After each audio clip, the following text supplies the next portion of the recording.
I want to learn Chinese. And I'm trying. I really am. I had a good thing going. I had gotten into a great swing, keeping a wonderful pace, everything was looking up. And then Duolingo had to completely update its interface, throwing absolutely everything into chaos. Chaos, I say! Right after my last video where I outlined my new plan for Duolingo too. Alright then. The change is here, and I need to adjust my plan, again, to take it into consideration, and for my own catharsis I'm going to complain. So I guess let's get into it.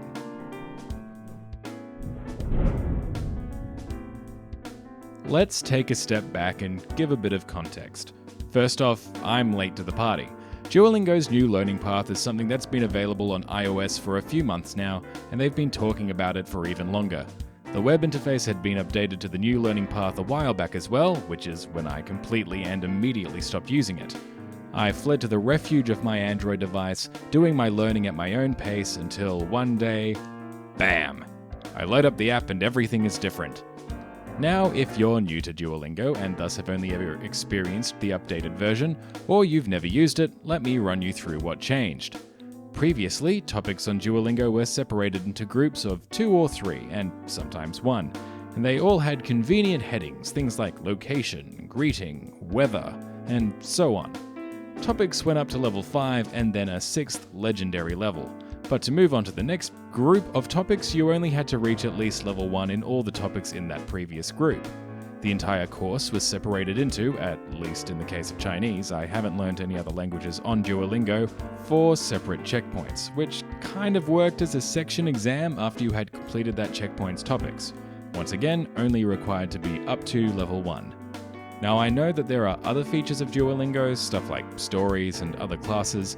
There are also metrics like crowns. Completing a level in a topic gave you a crown.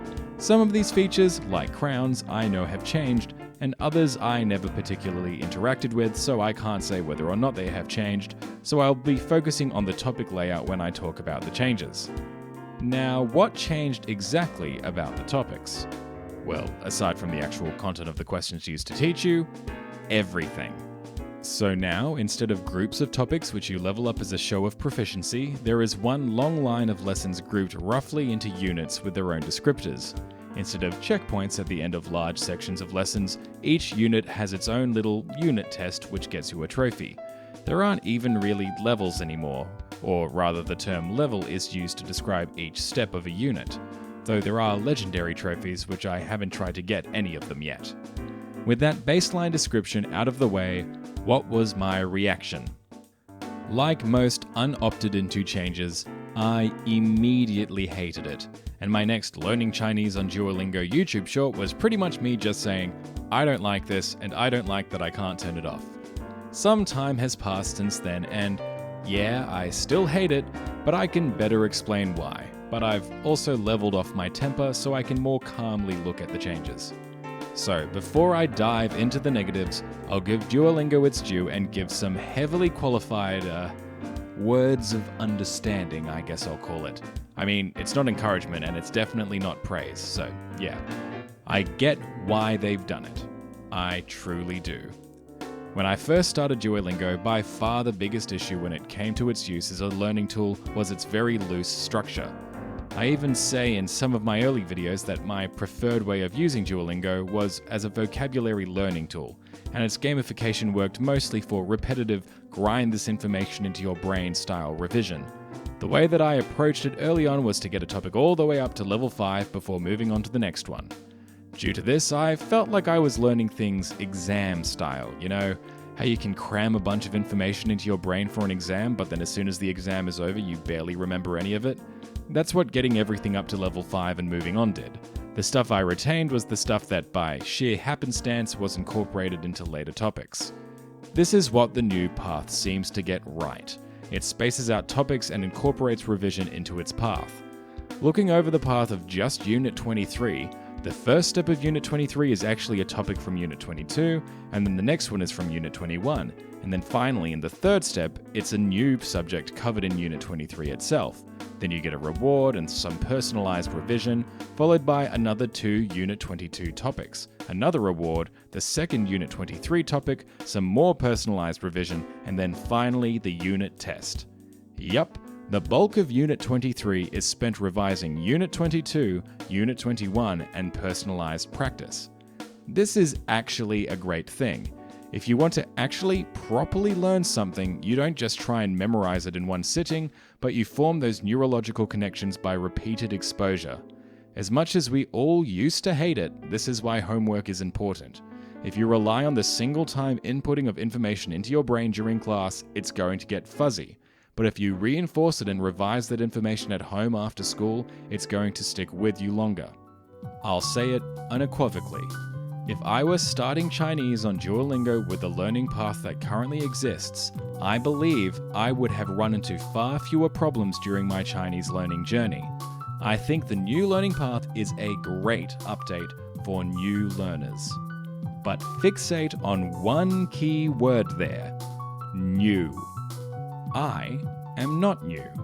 I mean, I haven't got the several hundred-day streak that some people have, but even excluding my previous 200-day attempt at learning Chinese a few years ago, before I started this YouTube channel, I have now been using Duolingo for over a year.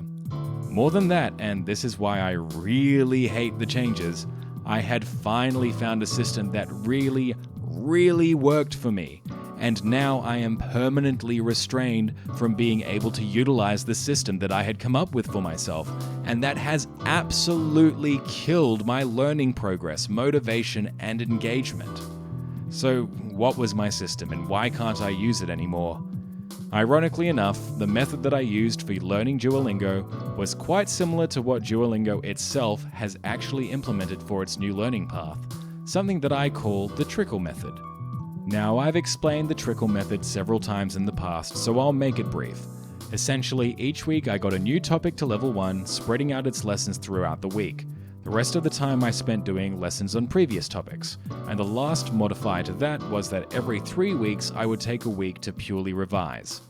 While not the same sort of spread of Duolingo's new learning path, it's a similar enough concept, interweaving learning new topics with the revision of old ones, so that each week I would not only learn new words and concepts, but reinforce existing ones. For the best example of how my progress looked, I've got this neat screenshot of what would, unbeknownst to me, be my progress spread only a month before I wouldn't be able to use the method any longer. So, I may hear you ask, if the trickle method is pretty much the same as the learning path, what's the difference? Well, my astute viewer, the difference is in visibility and control. Let's talk about visibility. While I have certainly complained before about the level/crown system before not necessarily being an accurate indicator as to one's actual level of understanding in a certain topic, it is an indicator of how much time you've spent on it so far. Putting aside the motivating factors of being able to see how far along you are in comparison to your previous and next checkpoint, having a show of your progress clearly indicated as, well, once you reach level 5, when we're not talking about legendary levels, we expect you to pretty much be proficient on this topic, and currently you're on level 3. You're able to make a somewhat accurate assessment as to, am I ahead or behind what I should be right now? Not all topics are made equal, and neither are all topics entirely necessary. Personally, some of my biggest struggles are all the nouns I have to learn, all the different objects and items that you talk about in daily life, all the names of food, of places, so on and so forth. The sheer volume of vocabulary to talk about things. That said, I'm an adult living in Australia. So if I don't feel as proficient on the school topic, where I have to learn phrases about art, science, and geography class, that doesn't bother me as much as continuously forgetting the word for train station. Similarly, if I'm stronger on a topic that involves things like comparing two things to each other, or concepts like should, already, can, and because, since I'm more confident, I can choose to revise them less often because I'm not struggling to retain and remember them. This also just relates to revision as a concept as well. Say what you will about older Duolingo topics and how they sometimes threw in random words that on a surface level were unrelated, like learning the word for Korea in the topic on entertainment or Japan in the topic about food, but at least they were clearly labelled. If If I was trying to speak some Chinese and realized, oh shoot, I've completely forgotten the word for hair, I could find what was likely the topic it was mentioned in with relative ease. The big problem with the new learning path, it's pretty much what I said when I was reviewing the content of Unit 23. Only 2 out of the 8 steps of the unit are actually related to the unit's name: refer to body parts, discuss travel plans. Worst of all, unless you click on one of the steps of the unit, you can't actually see what it's about. If I was wanting to revise body parts for whatever reason, there's no easy way to scroll up to a previous unit and select a lesson you want to revise. At best, find the unit and click through until you find the lesson you're searching for. Tracking your progress as well, you'd think having one clear path would be better, but for me it's really not. I was so close to reaching Checkpoint 3 and being able to start the topics for Checkpoint 4. It was super motivating, and even though I had a bunch of topics in progress, I was really feeling like I was doing well. I was so close to having a little less than a third of the entire course left. Then the learning path arrived and... where am I? Why does it appear as though I'm suddenly less than halfway through the course? Why does it feel like I've regressed instead of progressed?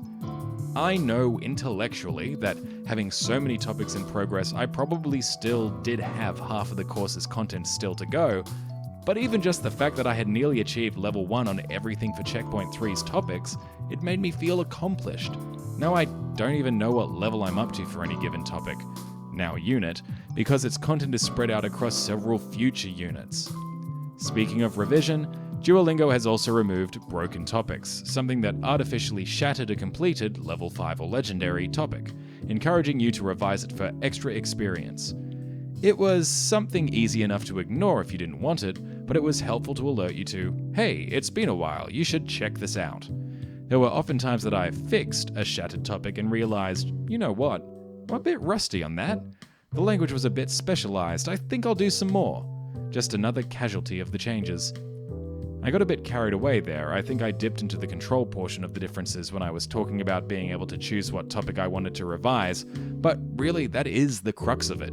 For the flaws that the relative freedom to learn in whichever way you chose had, especially in the early days of my Duolingo learning, it's the same freedom that allowed me to come up with the best way of learning that worked for me. It allowed me to schedule and plan my own progress, set my own milestones, and achieve my own goals. And now I feel as though I'm forced to do things Duolingo's way.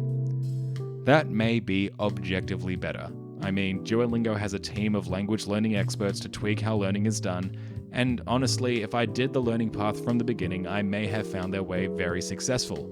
But what I've found is best for learning, and for all of my projects that revolve around building a new skill set, it is consistency. The reason I stream drawing every Monday, Wednesday, and Friday morning, come check me out at twitch.tv/BlobbertMcNugget, isn't because it's the easiest time for me to stream. Heck, I'm often half asleep when I start the stream because it's so early, but it's the only time that I could lock in with relative consistency so that I could build the habit of drawing for a minimum of 3 times a week. If, let's say, Duolingo did a phased approach, they run both the learning path and topic group style for a few months, giving very visible warnings. I've got some choice words for the fact that the major change completely stuck under my radar because I don't read the Duolingo blog or whatever, that, hey, the topic group style isn't going to be available in X days' time. That still would have stunk, but I would have integrated it into my own learning, reconciling the two so that the transition felt seamless. Instead, on the days that I actually now remember to use Duolingo, I feel like my concentration of streak freeze uses are higher than they've ever been previously. I'm doing things like Lightning Round or Ramp Up, high experience yield randomized revision games completely unrelated to the main path. When I have touched the main path, I feel unmotivated and confused if I learned whatever this unit is about already, and have forgotten, or if there's just some new words or concepts in it. It's all just... I guess I'm just the most sore that this entire large section of plan that I came up with last Chinese video has to be redone, and I'm not sure how. Just replace it with, do the Duolingo path. The Duolingo path is the only path. Listen to Duolingo. Duolingo is your friend. Maybe I'll warm to it, but at least for now I'm not feeling optimistic. Just a bit... I don't like ending on a down note. So I guess I'll reiterate the positive again. If you're completely new to Duolingo or have interest in learning a language, I think now is legitimately a great time to start. I do truly think that the learning path is a great way for beginners, especially if you have difficulties self-regulating when it comes to revision. If there is anyone brand new to Duolingo, how are you finding the learning paths? Are there any redeeming features that I've missed in my frustration? Let me know in the comments down below. I'm legitimately interested in seeing how a newcomer finds it. It's a shame that I've already eaten the forbidden fruit of old Duolingo, so I must yearn for what I can no longer have. If you want to keep up with my language learning journey, or any of my projects for that matter, you should subscribe and ring the bell. Geez, I'm still not used to saying that.